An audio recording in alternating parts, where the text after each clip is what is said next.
চট্টগ্রামে জ্বালানি তেল সংকট পরিস্থিতি জটিল রূপ নিচ্ছে। একের পর এক পেট্রোল পাম্প বন্ধ হতে থাকায় তদারকিতে নেমেছে জেলা প্রশাসন ও বিএসটিআই।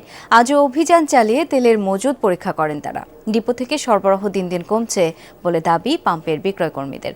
অন্যদিকে দীর্ঘ হচ্ছে গ্রাহকের লাইন। ক্লিংকার বেশি থাকলে সিমেন্ট বেশি খাঁটি। আনোয়ার সিমেন্ট। জ্বালানি তেল নেই ঘোষণা দিয়ে মাইকিং চলছে চট্টগ্রামের এই পেট্রোল পাম্পে। এতদিন রেশনিং পদ্ধতিতে দিলেও এখন তাও বন্ধ। আসলেই কি তেল নেই নাকি মজুত নিয়ে কারসাজি জানতে দুপুরে পাম্পটিতে ঝটিকা অভিযান চালায় চট্টগ্রাম জেলা প্রশাসন ও বিএসটিআই। দাবি হচ্ছে যে ওনাদের অকটেন আর ডিজেলটা বর্তমানে নেই, মজুদ নেই।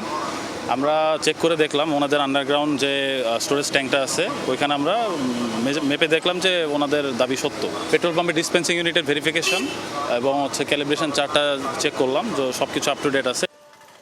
অকটেনের পাশাপাশি ডিজেল সংকটে ভোগান্তি বেড়েছে আরও। কখন তেল পাবেন বা আদৌ পাবেন কিনা এমন শঙ্কা নিয়ে দীর্ঘ অপেক্ষায় গ্রাহকরা।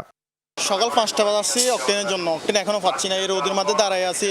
সকালে আসছি এখন বলছে আজকে ডিজেল শেষ, আগামীকালকে দিবে। তাহলে আমরা আজকে গাড়ি কিভাবে চালাবো? আজকে তো বন্ধ, আজকে তেল দিবে না, কালকে দিবে।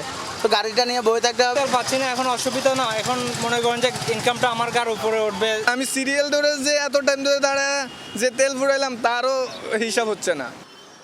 পাহাড়তলী ওয়্যারলেস এলাকার এই পেট্রোল পাম্পটির চিত্র একই। ডিপো থেকে জ্বালানি তেল না পাওয়ায় বন্ধ আছে বেশ কয়েকদিন ধরে। তারপরও বাইরে অপেক্ষায় অনেকে।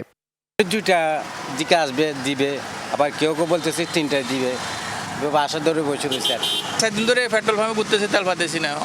পুরা সিটে ঘুরছি, তেল পাইতেছি না। তেল পাইতেছি না, মানে এদিকে দৌড়াদৌড়ি, এদিকে দৌড়াদৌড়ি।